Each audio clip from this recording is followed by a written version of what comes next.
Vreme je za novu epizodu neobičnog kanala. U ovoj epizodi odlutat ćemo u daleku prošlost ponovo, kao što je bio slučaj sa Panskim morem. Odlutat ćemo od ovih aktuelnosti, od ovog sveta koji ide u, kako kažu, veliki reset ili ti restart, što god im to značilo. Nas u narednim minutama to ne zanima, nego nas zanima sledeća tema, što je ujedno i radni naslov ove epizode neobičnog kanala. Od 7 svetskih čuda starog sveta, jedno i dan danas postoji. Znači, opisat ćemo 7 čuda starog sveta. Prema Wikipediji, 7 svetskih čuda starog sveta su skup arhitektonskih dela koje su stari Grci, naročito u helenističkoj epohi, smatrali vrhuncem ljudske kreativnosti i genijalnosti. Međutim, sva čuda su u ruševinama, osim velikih piramida u Gizi. 7 svetskih čuda starog sveta su u Grčkoj statua Zevsa u Olimpiji, kolos sa Rodosa, u Turskoj mauzolej u Halikarnasu i Artemidin hram u Turskoj mauzolej u Halikarnasu i Artemidin hram, a u Iraku viseći vrtovi iz Vavilona i u Egiptu velike piramide u Gizi i Faros u Aleksandriji. Priče o 7 svetskih čuda započinjemo statuom Zevsa u Olimpiji. Statua Zevsa u Olimpiji je jedno od 7 svetskih čuda i posvećeno je bogu Zevsu, vrhovnom bogu starih Grka, u čiju čast su se održavale olimpijske igre, a nalazila se na prostoru same Olimpije po kojoj su igre i dobile naziv. Kada su olimpijske igre počinjale, ratovi su prestajali i sportisti iz Bliskog istoka i Male Azije su dolazili da proslave olimpijadu i da se klanjaju Zevsu.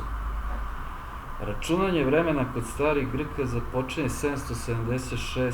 pre nove ere, kada se veruje da je počelo i održavanje olimpijskih igara. Hram je izgrađen oko 450. pre nove ere. Kada je Grčka ojačala, u hramu je napravljena statua Zevsa. Rimljani su pokušali da prebace statu u Rim, ali nisu uspeli. Posle toga na Olimpiji su počeli veliki zemljotresi, ali su statu pre zemljotresa Vizantinci preneli u Carigrad. Ubrzo je u požaru izgorela statua. Na Olimpiji su ostali samo temelji i kameni stubovi od statue. Njegova osnova bila je široka 6,5 metara, a visina statue bila je 13 metara. To je bio Zevs u Olimpiji. Vidjet ćete da je većinu 7 svetskih čuda doposurio zemljotres i naravno čovek. Kolos sa Rodosa je sledeće svetsko čudo starog sveta. Kolos sa Rodosa je svetsko čudo, iako je od vremena izgradnje ove ogromne statue do njenog uništenja proteklo svega 56 godina, ova svojevrsna i neponovljiva građevina svakako je zaslužila svoje mesto među svetskim čudima starog sveta. Kolos sa Rodosa je gigantska figura i simbol jedinstva naroda koji je naseljavao Rodos. Ova statua nalazila se na samom ulazu u luku Mitraki ostrva Rodos. Za vreme starih Grka na Rodosu su bila 3 polisa. Ubrzo su se oni ujedinili. Antagonidi su napali Rodos 305. godine pre nove ere. Nisu uspjeli da osvoje grad, za sobom su ostavili veliki broj ratne opreme. Stanovnici Rodosa su to prodali i kupili materijal za izgradnju statue. Završena je 282. godine pre nove ere. I tada je kolos bio visok 33 metra. Kolika je zapravo bila veličina statue najbolje svedoči Plinije Stariji, rimski pisac, naučnik, prirodnjak, živeo od 23. do 79. pre nove ere. Evo da čujemo šta kaže Plinije Stariji za kolos sa Rodosa. Kada je statua polomljena i pala na zemlju, grupa od 5 do 6 ljudi ispruženih ruku je jedva mogla da opaše prst ruke kolosa. 226. godine pre nove ere Rodos je pogodio jak zemljotres i ostavio kolosa u ruševinama. Oko 900 godina statua je bila u ruševinama, a 654. su Arapi osvojili Rodos i odneli ostatke statue.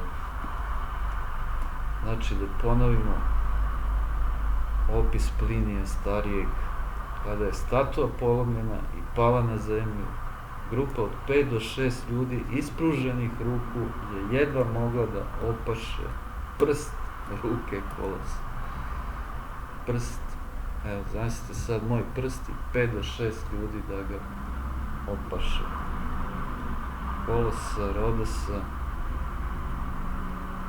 je baš bio kolos, nema šta, 33 metra visine. Sljedeće svetsko čudo starog sveta je mauzolej u Halikarnasu. To je današnja Turska. Mauzolej u Halikarnasu je jedan od 7 svetskih čuda. Bio je nadgrobni spomenik karijskog kralja Mauzola. Visok je bio 50 metara. Mauzolej se nalazi u gradu Bodrumu na obali Egejskog mora.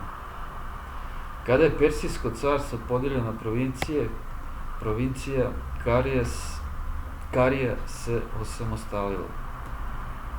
Mauzol, kralj Karije, je počeo da gradi ogromnu grobnicu u kojoj kad umre treba da bude sahranjen. Izgradnja je završena 350. godine pre nove ere nakon smrti kralja i njegove sestre. U 15. veku nove ere su ga pogodili zemljotresi, a početkom 16. veka su ga osvojili krstaši i od njega napravili zamak. Zamak postoji još i danas, ali eto, mauzoleja kralja Karije Mauzola naravno više nema.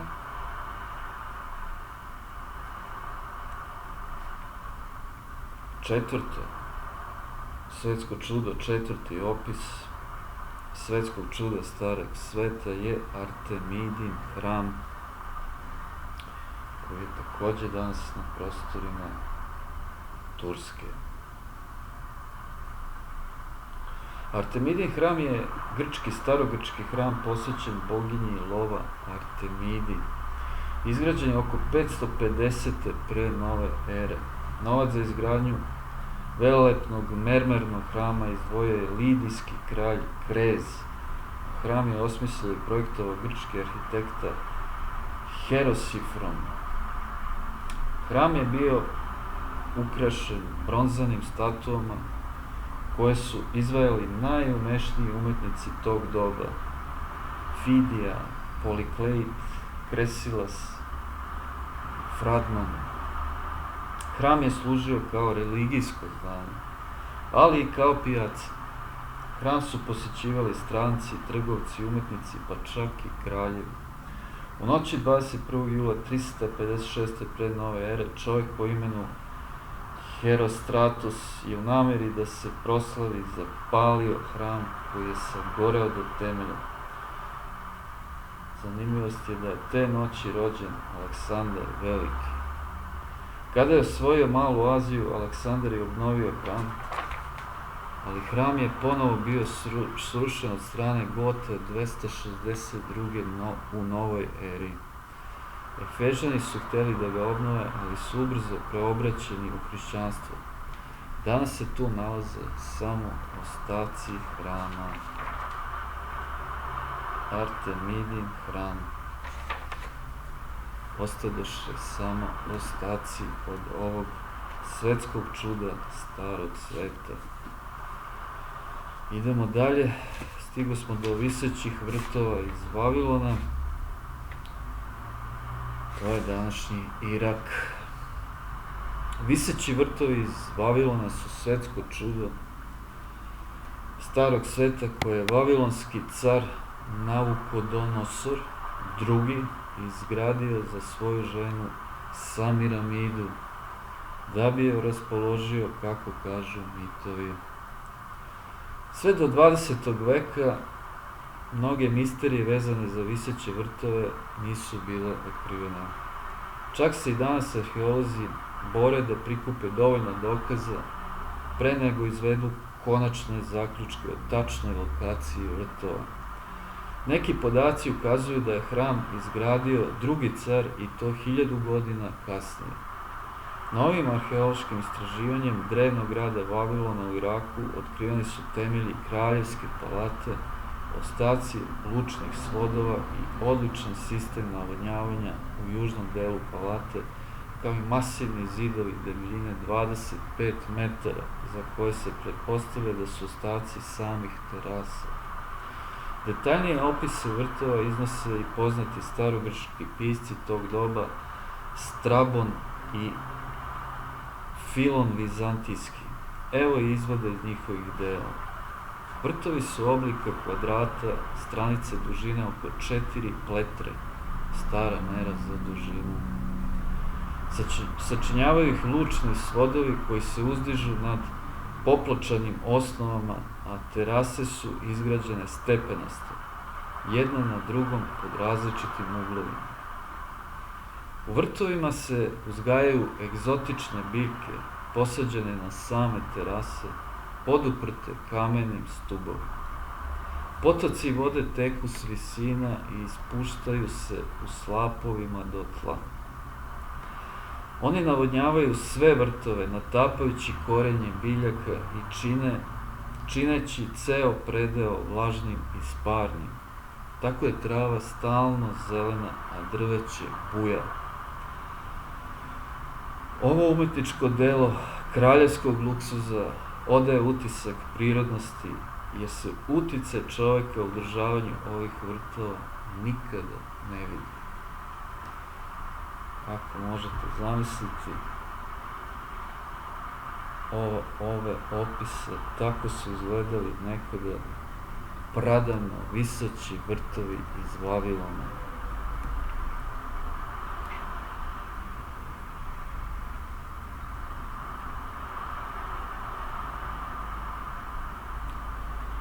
Nakon Vavilona idemo u Egipat, pretposlednje svetsko čudo starog sveta, pripada velikim piramidama ili piramidama u Gizi. One su jedino očuvano staro svetsko čudo. Nalaze se kod Gize, današnjeg milionskog grada u Egiptu. Postoje 3 velike piramide u Gizi. To su Kepsova, Kefrenova i Mikerinova piramida. Danas ovo područje zajedno s drugim piramidama i skulpturom Sfinge predstavlja značajnu turističku atrakciju.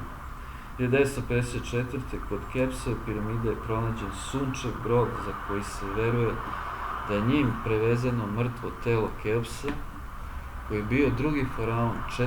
dinastije starog Egipta,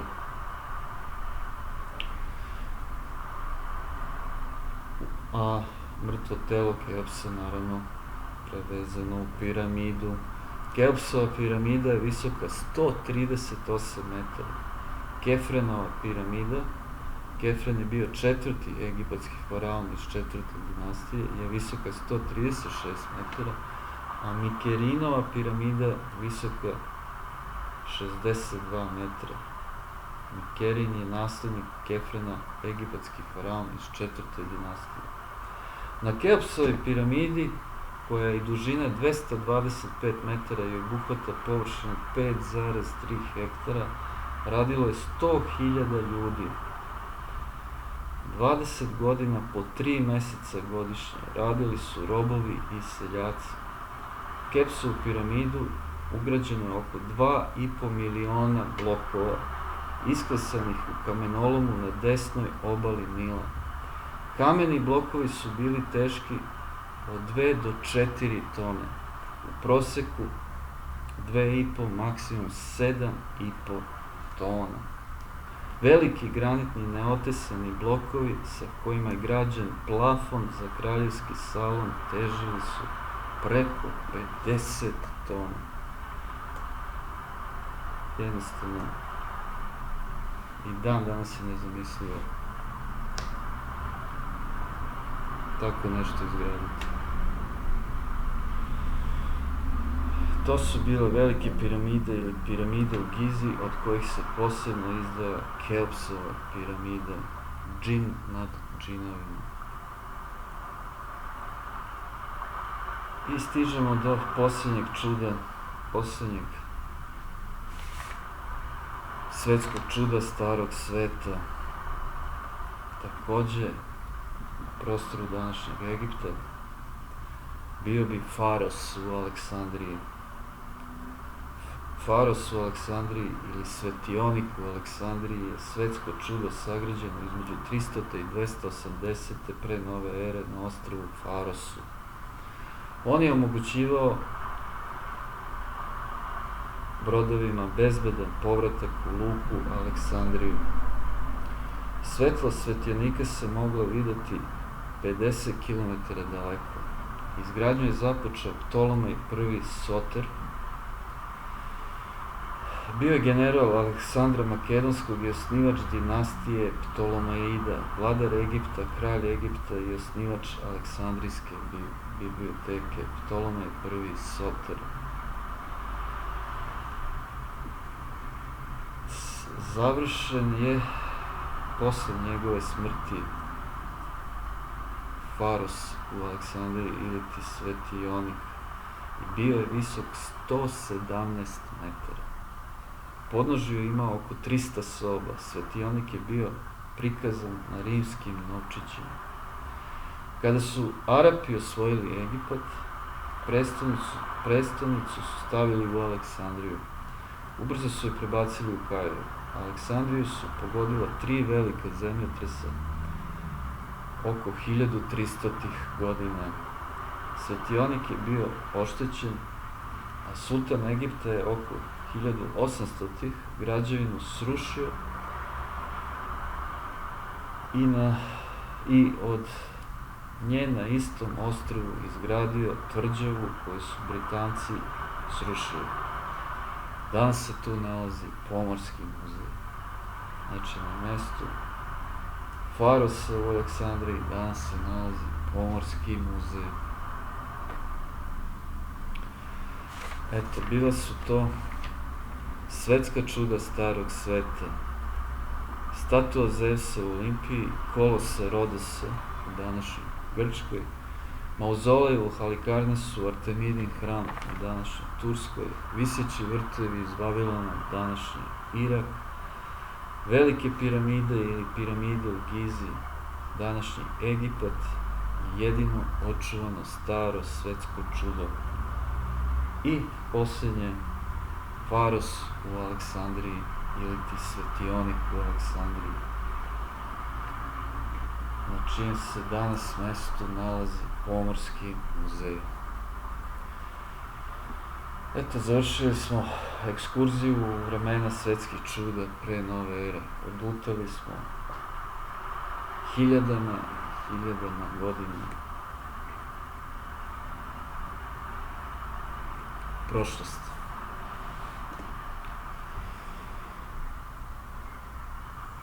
kako li je bilo u vreme ovog svetskih čuda, teško je zamisliti, ali da je nebo bilo drugačije, verovat ćemo da je bilo vedrije nego danas u ova smutna naša sadašnja vremena. Do sledeće epizode Neobični kanal vas pozdravlja i želim vam pre svega dobro raspoloženje, to jest da se ne date i ne predate depresiji. Samo hrabro i vedro kroz život, molim vas. A mi se vidimo u sledećoj epizodi, nekoj novoj priči, nekom novom begu od aktuelnosti i sumornosti vremena u kojem smo se našli, inflacije, stagflacije i tako dalje, i tako bliže, ratova, virusa. Narode, idemo samo pozitivno, pa dok izdržimo i koliko god da možemo. Pozitivno do zadnjeg trenutka. Pozdrav do nove epizode Neobičnog kanala. Sve najbolje želi autor i ove epizode, kako i svih drugih, moj Malenko Skukić. Doviđenja, prijetno.